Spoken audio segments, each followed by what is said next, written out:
कोई गलती थोड़ी करी है, ये तो उल्लू के पट्टा आते जन हमें जेल पटवा दो। हमने कभी गलती करी नहीं, तुम्हें सही बता दे, लेकिन केवल मेरा नाम खराब करने के लिए हमारा जो है अंदर करवा दिया। हम 19 दिन खराब करवाई खाली बस। और धारा कौन कौन सी लगवाई मालूम? कम से कम 7 साल तक जमानत नहीं होती मेरी, लेकिन बातों मुरली वालों संगतों में हम ठीक है सो बचियो। पता नहीं भगवान हम कहाँ होते आए। क्यों क्यों? बात ये कि मैं हमेशा सच बोलता हूँ, बस मैं झूठ कभी कहता ही नहीं, चाहे मेरे घर की बात हो। मैं स्वयं कहता हूँ मेरे बहुत कर्म खराब है, मेरे खुद के कर्म खराब है। अगर मेरे कर्म खराब नहीं होते तो मुझे केवल 11 दिन हुए थे जेल में जाए। दीपावली का दिन था और दीपावली के दिन ही हमारे पिताजी को अटैक पड़ गया, वो खत्म हो गया। हम जेल में थे और मेरे पिताजी का सब रखा हुआ था हमारे घर में। मेरा पूरा परिवार रो रहा था। अगर हमारे कर्म अच्छे होते तो क्या हम अपने पिताजी को देख नहीं पाते? क्या वो हमें मिल जाएंगे अब दोबारा? कभी नहीं। वो हमारे कर्म ही तो खराब थे। पता नहीं मेरे कौन से पाप थे जो मैंने जाते जाते अपने पिता को भी नहीं मिल पाया। तो बात चाहे वो किसी की हो, वैसे तो मैं बड़ा नसीब वाला हूँ, लेकिन केवल मेरी इतनी किस्मत खराब थी कि मैंने अपने पिता को नहीं देख पाया। बस मैंने अपनी जिंदगी में कुछ गलत किया ही नहीं है, लेकिन मेरी किस्मत खराब थी। हमने केवल अपने पिता को नहीं देख पाया। मैं उसी दिन से समझ गया कि शायद हमने कुछ अपराध किए हो। मेरे पिता हमें मिलेंगे तो नहीं दोबारा क्या। फिर भी मैं बात कहता हूँ बंधुओं, कुछ ऐसा कीजिए मत कि भगवान को बुरा लगे। क्योंकि अगर कन्हैया की नजरों में तुम गिर गए तो दुनिया में तुम कभी उठ नहीं पाओगे। ये दुनिया कौन तुम्हारे बारे में कौन क्या कह रहा है उसको कहने दो।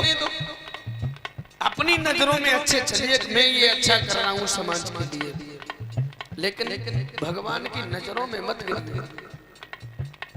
हमारे पिताजी रोते रोते हमारे लिए चले गए।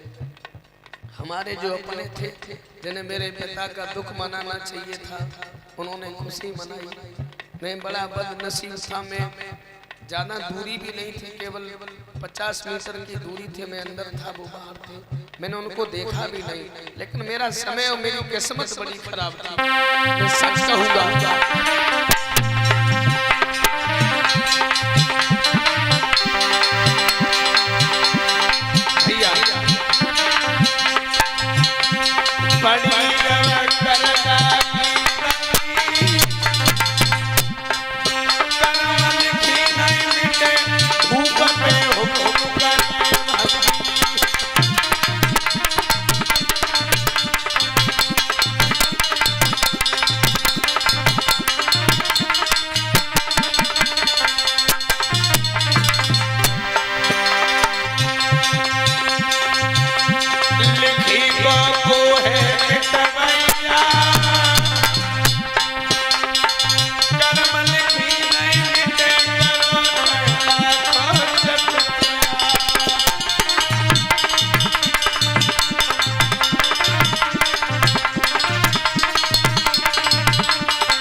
भगवान की।